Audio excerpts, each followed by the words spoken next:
Welcome back, everybody, and thank you for joining us again here on the channel.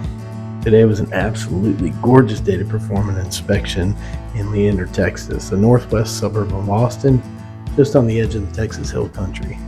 When I can, I love traveling these back roads to some of my inspections, not only to avoid some of the traffic in our growing area of Texas, but also to take in some of the morning scenery. Today's home was a beautiful custom home, which overall was in great shape. However, as we've seen before on this channel, just because it's new doesn't mean it's true. So join us on this video while we highlight some of the issues found during this inspection while we were helping our clients discover their new home.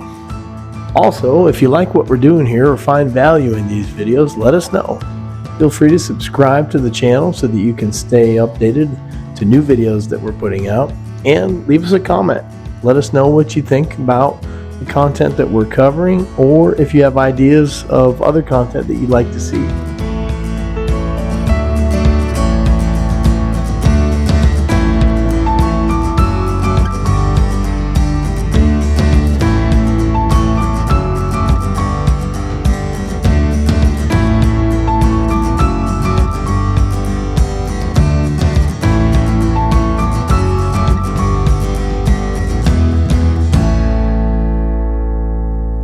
So the first thing we're looking at here are loose and unsealed storm collars around these two furnace vent pipes and the gas fireplace chimney flue. We need to make sure these are adequately sealed so as to prevent water penetration down into the attic space.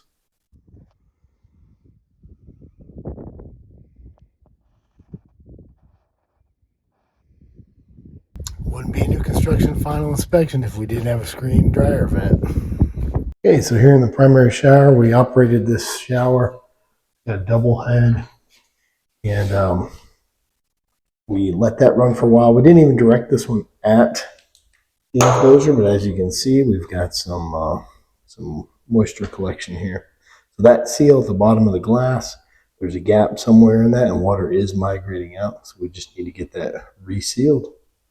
We've got another deficiency in this bathroom here in this mother-in-law suite. And this is one of those deficiencies that I like to think that somebody did this just to see if we're doing our job. So if we come in here under this vanity here in this mother-in-law suite bathroom, we look in here, we're checking for leaks, main plumbing issues, things of that nature.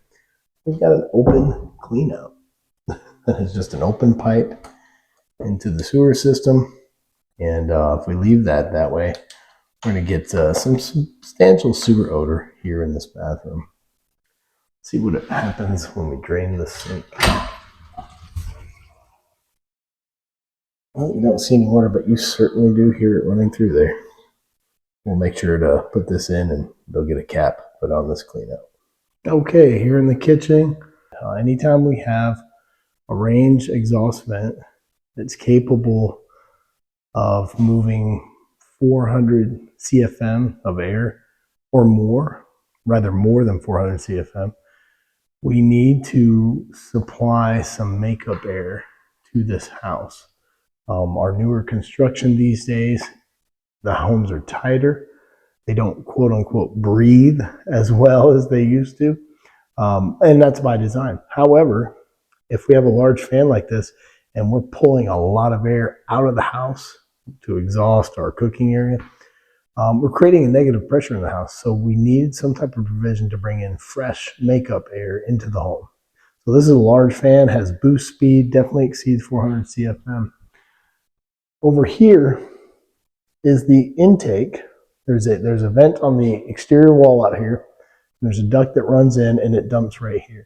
That is our fresh air makeup. So when that vent is operating at full capacity, we should be getting air coming in here from the outdoors to relieve that negative pressure and to kind of allow that air to cycle properly. The problem is, if we get up here, you can see the damper is here. So the damper is accessible. That's part of the code requirement. And I took this filter out. We have a filter here, so any air coming in from the outdoors is going to be filtered. However, look at the wires. This unit is not actually connected to a sensor back at the fan. So this mechanical damper will not know to open when that fan exceeds the threshold. So this unit is in place, but it's not currently operable. All right, so probably our best find for today is actually in the last attic space that we're looking at. This house has 3 main attic spaces. The larger upper one, which houses the 2 HVAC units up there. We've got this walk-in attic space here that houses the HVAC unit for the primary suite, which is directly below. And part of that is also the 1 garage attic.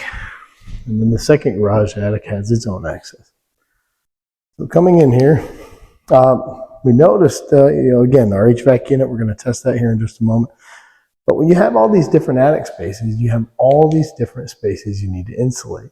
And some you don't, such as garage attics.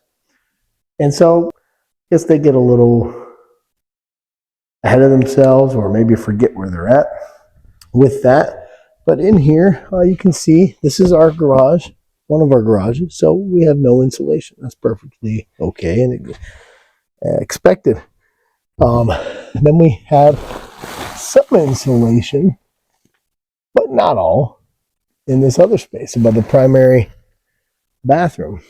But oh my lord, we forgot all the insulation above the primary bedroom. All of it.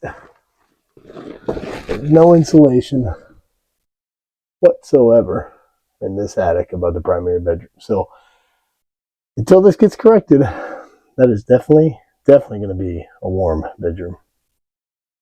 Well, I'm trying to leave this house overall pretty good, finding a few things, found the insulation issue. Now we're kind of, it's good, but there's definitely some issues.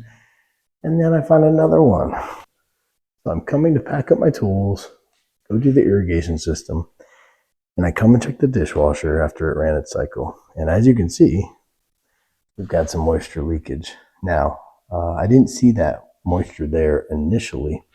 When I started taking that bottom kick plate off, I saw it. So what I had done is I had looked down in here. I always check the sides and wherever I can see underneath the dishwasher after a cycle to see if we have moisture. And I saw some in the back. It looked subtle. Thought maybe it was some old floor glue.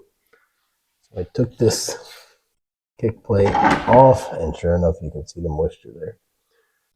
So there's a leak here at this dishwasher. It could be the supply line. It could be the pump or the drain tubing out to the drain for the sink here. It could even be the tub itself. It may have a dent or crack or something that's causing it to leak. So they're going to have to pull that out, investigate, repair, and then reinstall for our client, more than likely before closing. Today's inspection, we got just a few items that we typically look for and find in this video. Of course, we're looking at a lot more and we're annotating more. A lot of these are smaller items, some larger, but you can see, and we go over this in a lot of our videos, how important it is to get an inspection, even on a new construction home, even on a nice custom home, one that costs a lot of money.